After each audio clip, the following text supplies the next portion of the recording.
fin des années 30, la crise économique qui sévissait à l'échelle mondiale n'avait même pas épargné une grande cité comme Métropolis. En ces temps de peur et de désarroi, la mission d'informer le public était largement assumée par le Daily Planet, le grand quotidien national, qui par sa clarté et son honnêteté était devenu le symbole de l'espoir pour les habitants de Métropolis.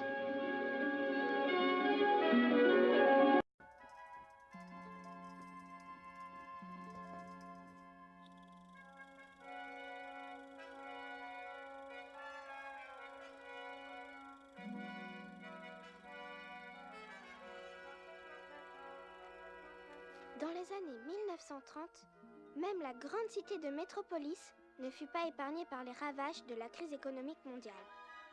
En ces temps de peur et de confusion, le travail d'information du public était pris en charge par le Daily Planet, un grand journal de Métropolis, dont la réputation de clarté et de franc-parler était devenue un symbole d'espoir pour la grande cité de Métropolis.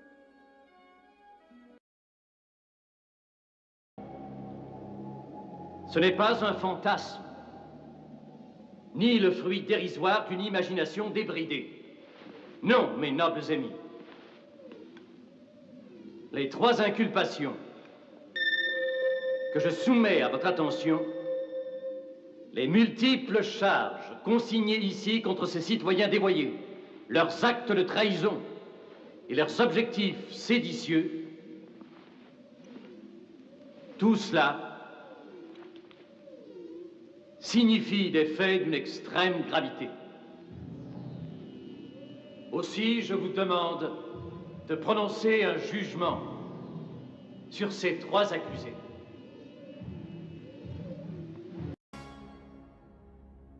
Ceci n'est ni un fantasme, ni le fruit d'une imagination débordante. Non, mes chers amis.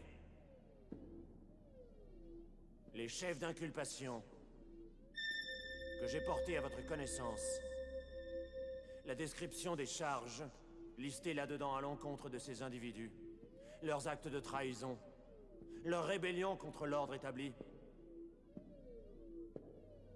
Ceci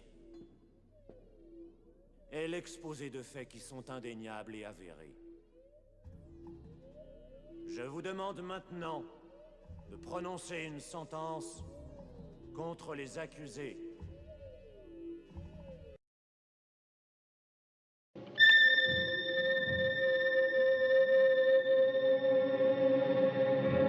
Rejoins-nous.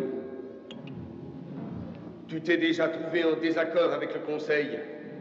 Tu pourrais prétendre à une place de choix dans notre nouvelle société. Tu serais mon second. Je t'offre la chance d'atteindre la grandeur, Jean-Rel. Saisis-la. Rejoins-nous. Tu devras te prosterner devant moi, Jean-Rel. Je te le jure. J'attendrai s'il le faut toute l'éternité. Tu finiras par te prosterner devant moi. Je te mettrai à genoux. Toi et tous tes descendants. Joins-toi à nous. On sait que tu as déjà été en désaccord avec le Conseil. Tu pourrais être la voix la plus écoutée du Nouvel Ordre, après la mienne, bien sûr. Je t'offre une chance de grandeur, Jor-El. Prends-la. Rejoins-nous. Tu te prosterneras devant moi, Jor-El. J'en fais le serment. Peu importe que cela prenne l'éternité. Tu seras obligé de te prosterner devant moi. Tu plieras le genou. Toi et un jour, tes descendants.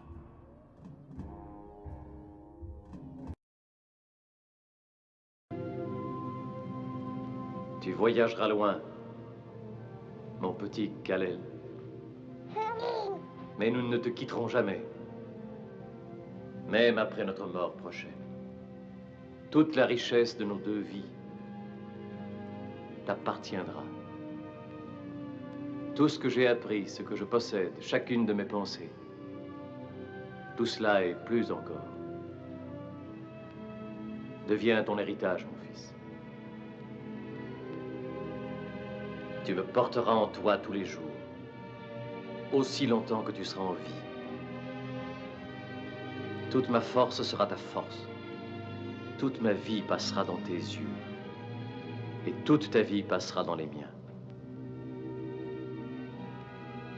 Le fils va devenir le père et le père, le fils.